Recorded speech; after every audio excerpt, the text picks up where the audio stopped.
उपस्थित हमारे पत्रकार साथियों का मैं यहाँ कांग्रेस पार्टी जिला, शहर एवं ग्रामीण द्वारा आयोजित इस पत्रकार वार्ता में हार्दिक स्वागत करता हूँ, अभिनंदन करता हूँ।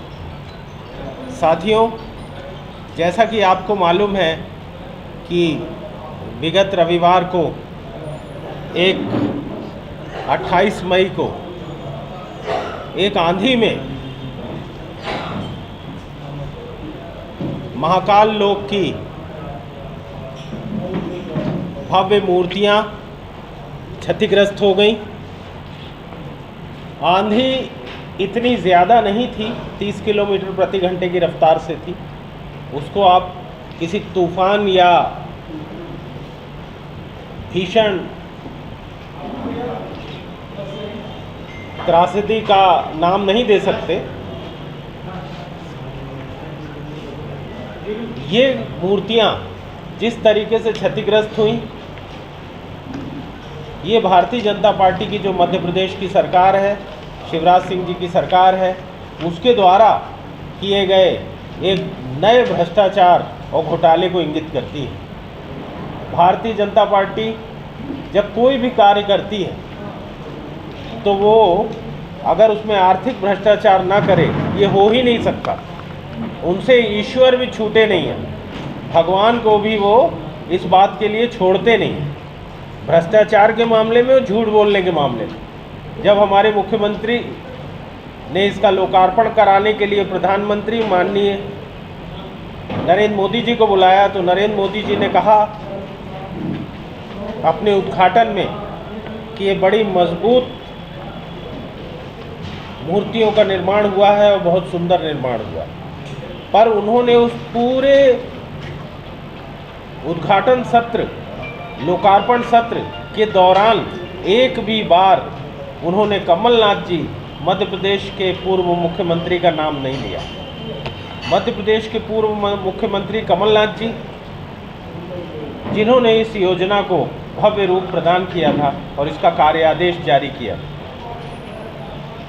अंत में जब ये त्रासदी हो गई तो उन्हीं के शिवराज सिंह चौहान जी की सरकार के एक मंत्री भूपेंद्र सिंह जी को ये स्वीकार करना पड़ा कि इसमें कमलनाथ जी के द्वारा यह योजना शुरू की गई।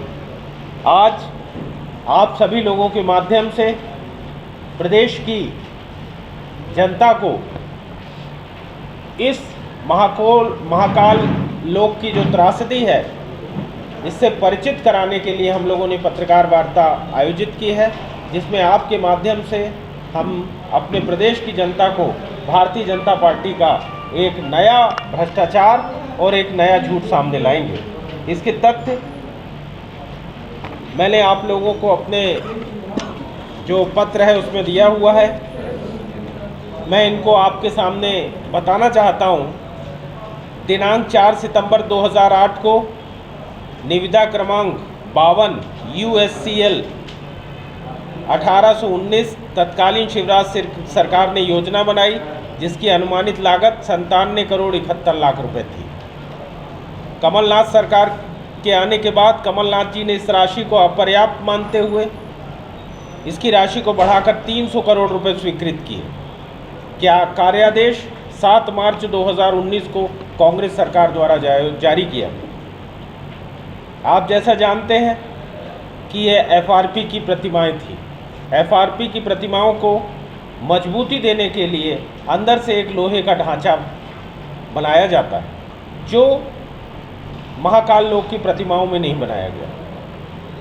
प्रतिमाओं के निर्माण में उपयोग में जो नेट का उपयोग लाया जाता है, उसकी जितनी मोटाई होनी चाहिए, जिसकी थिकनेस होनी चाहिए, इसकी थिकनेस 1200 से 1600 ग्राम GSM होना चाहिए, जो कि मात्र 150 से 200 ग्राम GSM की ही उपयोग में लाई गई।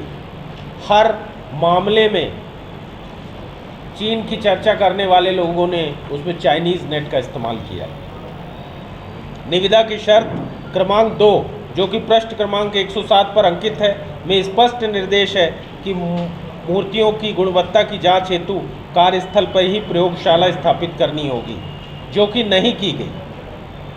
अगर वहाँ एक प्रयोगशाला स्थापित होती और प्रयोगशाला के अंतर्गत अगर इसकी मटेरियल की टेस्टिंग होती रहती, वो मटेरियल जो प्रयोग किया जा रहा है या वो प्रोडक्ट जो बन गया है, अगर इसकी प्रॉपर टेस्टिंग होती तो शायद ये दुर्घटना नहीं होती। दिनांक 11 अक्टूबर 2022 को जब प्रधानमंत्री श्री नरेंद्र मोदी जी के द्वारा इस योजना का लोकार्पण किया गया था, तो उन्होंने कहा था कि मूर्तियां ना कभी गिरेंगी और ना कभी बदरंग होंगी। पर मैं आपको बताऊं किस तरीके से मूर्तियां गिरी, आपने देखा।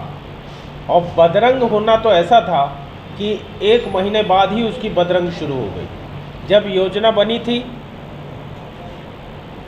तो स्मार्ट सिटी प्रशासन ने 1 ही महीने बाद इसमें पीयू कोटिंग, वेदर कोट एक पेंट आता है, उसकी पीयू कोटिंग 1 महीने बाद ही कराने की ज़रूरत पड़ गई, क्योंकि वो बदरंग 1 महीने बाद होना ही शुरू हो गई थी।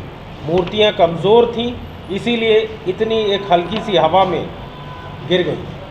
कोई भी परियोजना जब हम बनाते हैं, किसी भी किस्म का निर्माण की परियोजना बनती है, तो उसके साथ एक समय अवधि होती है जिसमें हम गारंटी लेते हैं कि समय अवधि में ये जो हमारा बनने वाली सामग्री है, इसको कोई नुकसान नहीं होगा। 3 वर्ष की इस योजना में भी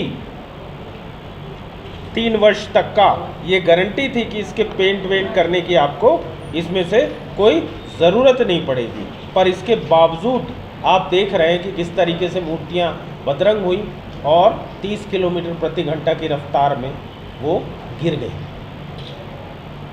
भवन, मूर्तियाँ हर जगह जगह पे बनती हैं। आपके रीवा में भी कई मूर्तियाँ लगी हुई हैं। उज्जैन में भी एक उदाहरण है, वहाँ सिंधी समुदाय द्वारा एक स्थानीय ठेकेदार की मदद से एक 25 फीट ऊपर ऊंचाई की प्रतिमा बनाई गई। पर वो प्रतिमा जो थी वो आज भी उस हवा में वैसी ही खड़ी है, जबकि ये 15 फीट ऊंची प्रतिमाएं जो हैं वो क्षतिग्रस्त हो गई और धराशायी हो गई। आज भी देखा जा सकता है कि वो मूर्तियां जो है वो किस लागत में बनाई गई। ये मूर्तियों की जो लागत है ऊंची, इस 10,02,000 रुपये इसका भुगतान किया गया, जबकि ये 15 फीट ऊंची हैं। और जो सिंधी समाज के द्वारा बनाई गई है वो 4,11,000 रुपये उसकी लागत है, जबकि वो 25 फीट ऊंची प्रतिमाएं हैं। 25 फीट 4,11,000 में और 15 फीट 10,02,000 में। इसके बावजूद गिर जाती, 1 महीने बाद बदरंगी हो जाती। ये खुद इस भ्रष्टाचार की ओर इंगित कर रही है कि किस तरीके का भ्रष्टाचार हुआ। पर बजरंग बली ने, जिनको हम लोग पवन पुत्र कहते हैं, पवन पुत्र, आपने जैसा देखा कर्नाटका चुनाव से कि पवन पुत्र जो है वो कलयुग के देवता माने जाते हैं। हमारे रामचंद्र भगवान त्रेता के देवता थे, भगवान थे, और उस समय की परिस्थितियों में और आज की परिस्थिति में, कलयुगी परिस्थिति में बड़ा अंतर है। कलयुग के देवता जो बजरंग बली हैं वो भारतीय जनता पार्टी के झूठ के चक्कर में नहीं फंसे। उन्होंने कर्नाटक में भी इनके झूठ का पर्दाफाश किया और यहाँ भी पवन पुत्र ने एक छोटा सा परीक्षण किया, हल्की सी हवा चली और वो मूर्तियाँ ध्वस्त हो गईं। ये जैसा कि कल प्रेस वार्ता कि ये एक ऐसा अपशकुन है जो भारतीय जनता पार्टी को, कि वो सरकार जो 50% कमीशन की सरकार है उसको नुकसान पहुंचाएगी। आपने देखा कर्नाटक में 40% की जो सरकार थी कमीशन की, उसको कितना नुकसान हुआ, और वो उसको जनता ने सबक सिखाया। यहाँ तो 50% की सरकार है। और आगामी चुनाव में भगवान महाकाल, हम तो धन्यवाद देते हैं महाकाल का को नमन करते हैं, उस महाकाल को जिनकी इतनी क्षमता थी कि उन्होंने महाकाल की रक्षा तो हो गई वहाँ, और जो मूर्तियाँ लगाई गई थी बाद में केवल वही गिरी। डिफेक्ट लाइबिलिटी पीरियड 3 वर्ष होने के कारण क्षतिग्रस्त मूर्तियों को महाकाल लोक के कोने में रिपेयर किया जा रहा है, जबकि हमारे धर्म में माना जाता है कि खंडित मूर्तियों की स्थापना नहीं होती। आप सभी लोग जानते हैं खंडित मूर्तियों की स्थापना नहीं होती, पर उन्हीं